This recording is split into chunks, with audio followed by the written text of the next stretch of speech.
What's up? Welcome to MTV Cribs. Is that a thing? Is that still on? Before your time? Yeah, probably. Come on in.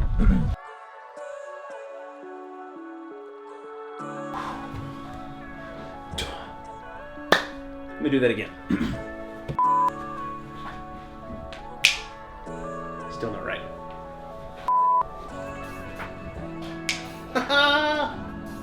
No. All right.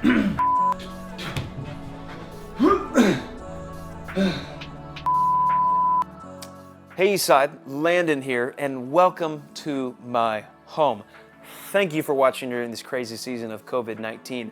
And look, before you keep scrolling or maybe click away, and I only say that because there's just so much content right now because everything is online. My eyeballs hurt from Zoom calls. You're probably due too from Google Classroom or whatever. And I find myself with scrolling through Instagram all day long or on 7 different windows in my computer screen. So before you're tempted to click to the next thing, let me just ask a question.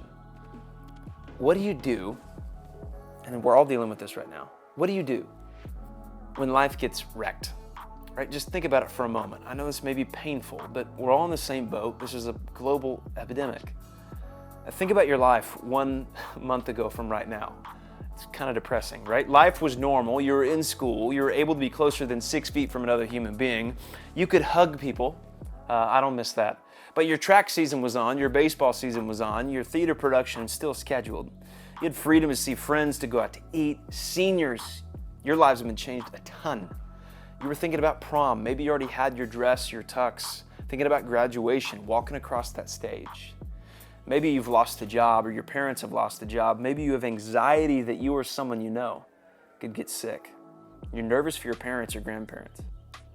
Coronavirus has wrecked all of it. So what do we do? After all, you needed that scholarship. Right? You needed that season to make the grade, to date the boy. So where does that leave us? And what do we do when isolation and social distancing leads to loneliness or anxiety or boredom? What do we do when life is wrecked? And just so you know, here's what I mean when I say wrecked. It's really simple. When what I hope for and what happened don't match. No matter who you are or what you believe about God, whether you think that coronavirus is a big deal or it's totally blown out of proportion, we've all had something wreck before. After all, so much of life turns out in a different way than what we hoped, and sometimes it's good, and it surprises us. We catch a break, and what we thought was wrecked for bad turns out for our benefit. Other times it's not. Life gets wrecked. It's full of disappointment. It's full of anxiety. And honestly, that's the problem. When our life gets wrecked, and we know that it will, we never know how it's going to turn out. And today I want to spend the next few minutes telling the greatest wreck story of all time. A wreck story from Scripture. It begins with a guy whose name was Peter. And I guarantee that what he hoped for and what happened didn't match. You see, he was a fisherman. He was a blue-collar worker. And he worked on a big lake called the Sea of Galilee. I've been there before, and I can picture Peter fishing with his brother Andrew, and a guy they've never seen before is standing on the shore watching them throw their nets. And I don't know how Peter was feeling that day. Maybe he was tired of the sun and the fish guts and he was looking for something new, but it had to be odd when this mysterious man called over to Peter and his brother and said, "Follow me." And in an odd turn of events, Peter and Andrew, his brother, left their nets and followed Jesus. I don't know what Peter thought this would lead to, but I think that's the key.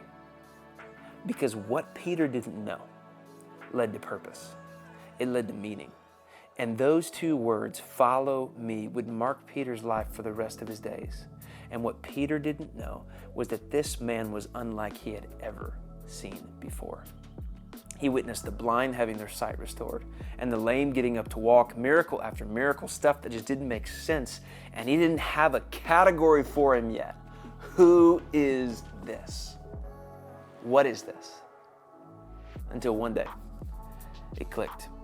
You see, Jesus' fame spread throughout the area, and people said all kinds of stuff about him.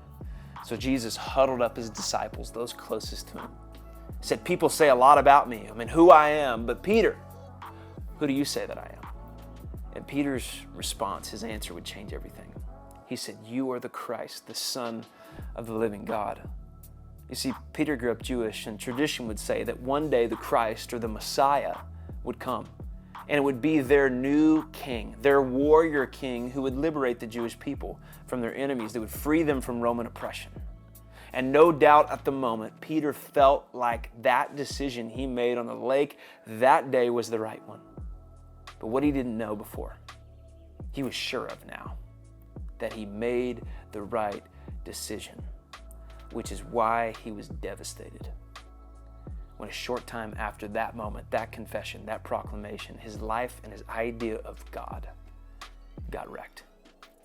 Because what Peter hoped for was a leader that would free them from enemies and against Roman oppression. And his reality was a leader who was about to surrender to those same enemies.